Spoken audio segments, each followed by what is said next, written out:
SB news में सभी का स्वागत है। आज हम एक ऐसी शख्सियत से मिलवाने जा रहे हैं जो किसी परिचय का मोहताज नहीं है।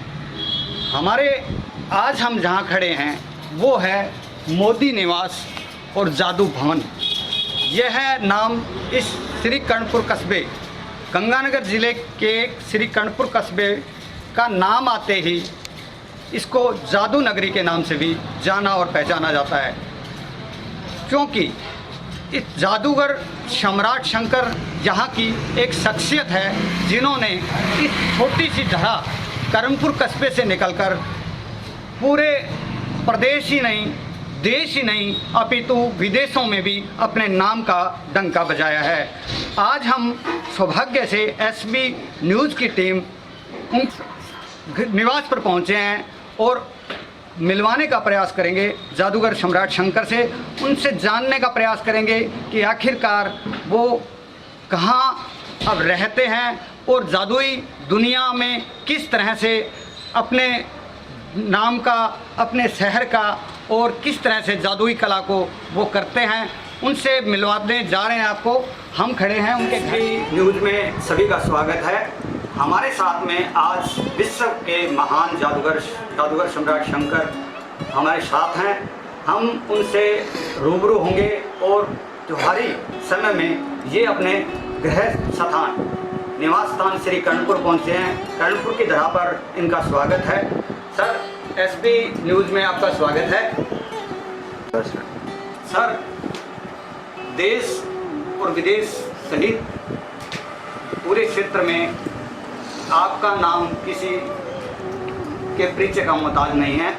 इसी कड़ी में हर बार आप यहाँ आते हैं, लोगों से प्रेम करते हैं, अपने इस त्यौहार पे बार बार यहाँ आके लोगों के बीच में आते हैं, तो आपका स्वागत है। आप अब त्यौहार के सीजन पे अपने घर पर आए हैं, तो कैसा महसूस करें? श्री कर्णपुर का नाम भी कोई छोटा नाम नहीं है। यहीं के बड़े बड़े संत देखो यहीं से निकले, IAS officer, IPS, engineer, doctor, एक छोटे से कस्बे श्री कर्णपुर नगर में। और वैसे ही मेरे भी 12-13 साल की उम्र थी जब जादूगर देव कुमार आए थे, तो तभी से लेकर के आज तक का सफर कर्णपुर का। और 74 में मैंने सबसे पहला शो यहीं थिएटर में दिया था, यहीं से शुरुआत की। और अभी हम 18-20 साल से दिल्ली में निवास स्थान है, लेकिन वहां पे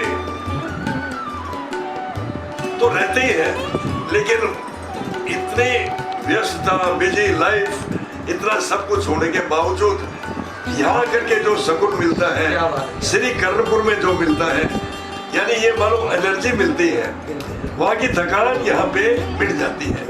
इसलिए मेरे बहुत पुराने मित्र दोस्तों से मिलने के लिए कर्णपुर की जनता को, अब छोटे छोटे बच्चे सुबह आए, कल एक फोटो खिंचवाओ, क्यों, हालांकि उन्होंने शो ही नहीं देखा, लेकिन यूट्यूब गूगल वगैरह में देखते रहते हैं। भाई यहीं अपने कर्णपुर के हैं, फैमिली आती है, कोई बुके लेकर के, कोई वैसे, वो फेसबुक पे डालते हैं, वो बड़ी खुशी होती है, हमें तो होती है।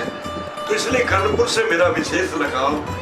मेरी इच्छा रहती है कि होली दिवाली कम से कम 6 महीने के बाद यहाँ पे चक्कर लगाते रहे। सर, बात की जाए, मान लो आपके ने कहा कि मेरा लगाव है यहाँ पढ़े, तो बचपन से जुड़ी हुई कुछ बातें और बचपन से दोस्त जो उस आपके थे, कौन कौन थे, तो वो क्या दौर रहा होगा? क्या जी, बचपन के दोस्त हम लोग, यानी कुछ मित्र मंडली अपनी जो थी वो हम लोग होली साथ मनाते थे। मतलब पहले किशन रसेवट थे, उनके खेत में मनाते थे, अब वो नहीं रहे दुनिया में। ऐसे ही मान लिया डॉक्टर बेनीवाल जी हैं, मिस्टर बलदेव सेन हैं जो मेरे पुराने मित्र, रमेश काटी जो 64 से हम लोग जुड़े हुए हैं, और ओम रसेवट, पृथ्वीराज जी बाना जी, और ऐसे मतलब क्या क्या नाम बताए, ओम रसेवट जो है वो आज भी मिलते रहते हैं। और जब भी आते हैं, जनकराज जी पारिक वो भी नहीं रहे, अच्छे यहाँ के कवि, साहित्यकार, ज्ञान ज्योति के प्रिंसिपल रहे, ऐसे रमेश शर्मा घड़ी सास जो हमारे बहुत पुराने मित्र, और कितने साल हम लोग होली वगैरह पे साथ रहते थे। अब वो नहीं रहे, लेकिन कुछ उनकी यादें और मित्र मंडल के साथ बहुत खुशी होती है। ऐसे मित्र नहीं मिलते। अब दिल्ली में इतनी बिजी लाइफ है, बड़े बड़े लोग हमारे साथ बैठते हैं, कोई 1000 करोड़ का मालिक, कोई 2000, 5, और टू द पॉइंट बात करते हैं। यहाँ का अपनापन लगता है। अब थोड़ी सी बात वैसे ही देखो, दिल्ली में कोई या बॉम्बे में कोई मकान के लिए हाउस नंबर कहते हो रहा हो, इतनी यहाँ बंदा साथ जाता है।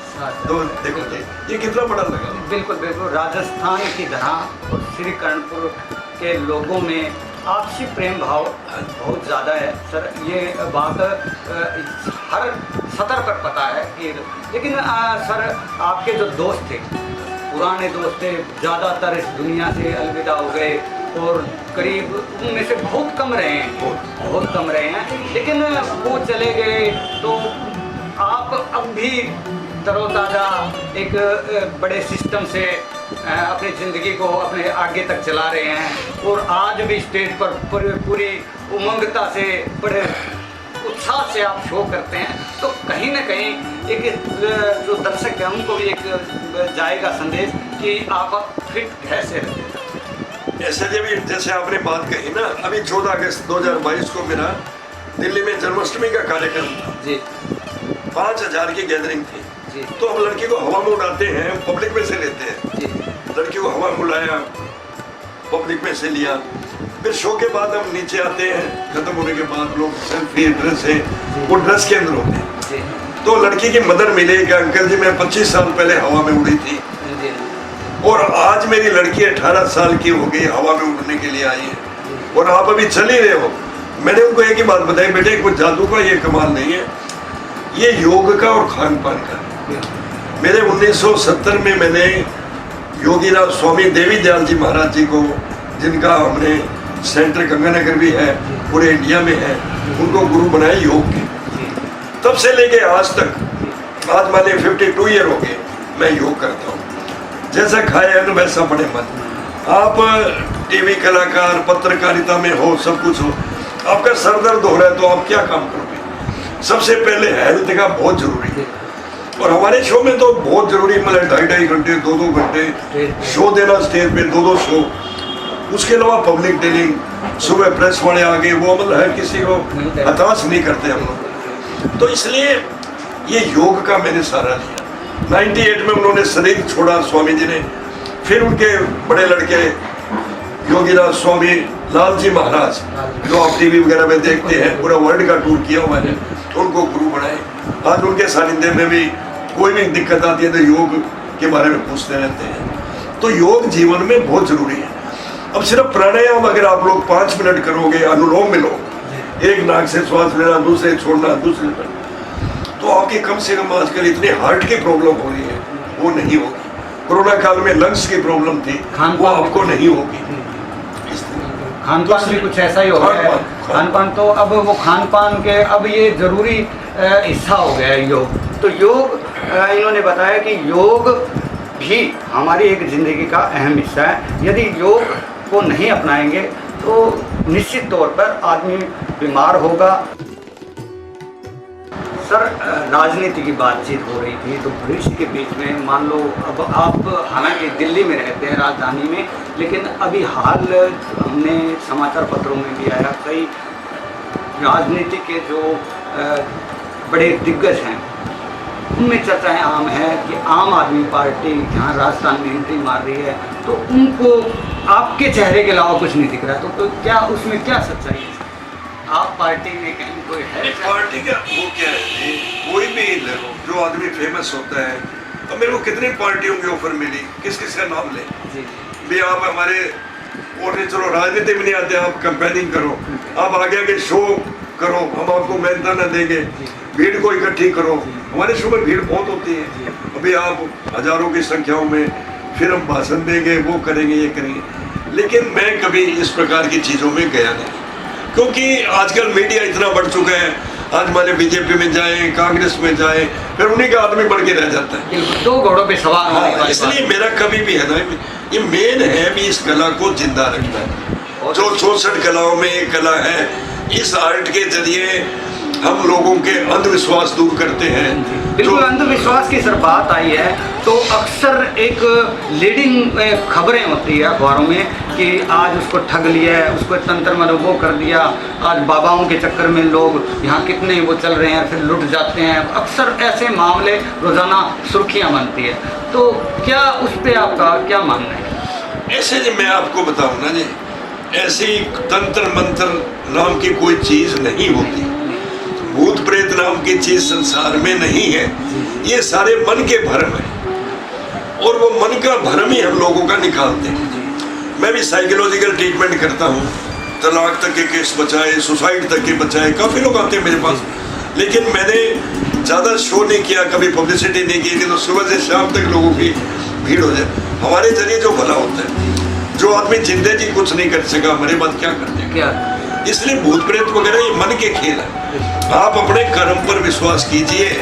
कितने बाबा हैं जिनके बच्चे चले गए, जिनके वो चले गए, किसका क्या नाम ले, और जो बड़े बड़े इतने बड़े समागम करते हैं, जो उनका खुद का नहीं पता तो दूसरों का क्या भला करेंगे। तो इसलिए आप लोग गुमराह मत होइए। हाँ ठीक है, अपनी देवी देवता ठीक है, अपने देवी देवता जिसको भी आप विश्वास करके मानते हैं, तो इसलिए हमारे आर्ट है, एक आर्ट है किसको। तो सर ये कहीं ना कहीं अक्सर हमने यहाँ कनकपुर में अभी भी कई ऐसे छोटे मदारी बैठते हैं, या उनको बाद में ये हो जाता है उससे ठग लिया, या कहीं जोड़ीवार फिरते हैं, बहुत सी दे देते हैं। तो इस तरीके से लोग मनाते हैं, इस तरीके से भाई साहब ये कोई बड़ी बात ही नहीं होती। मान लीजिए जैसे पेपर है, अभी वैसे ही आपको बताते हैं, जैसे पेपर है जी। अभी 1 मिनट बाद आप देखोगे इसका जैसे कलर चेंज हो जाता है, रेड में, ब्लू में, ग्रीन में, ऐसे करते हैं, अब ऐसे करते हैं। अब आपको क्या दिखाई देता है? ये 2000 का नोट है, बिल्कुल ओरिजिनल है। हाँ, जैसे आपको क्या देगा असली में। अगर मान लिया वो ये मेरे भगवे कपड़े पहने हो तो आदमी मतलब ये कुछ भी किया जा सकता। अब ऐसे ही मान लिया कोई भी है जी, तो मान लिया अंगूठी पहनते हो, आपको रिंग, कोई रिंग पहनते हो भैया, या कोई पेन होगा आपके पॉकेट का, चलो हमारी पेन है जैसे, अब इसको ऐसे से करते हैं, अब इसमें से भभूति निकलना शुरू हो जाता है।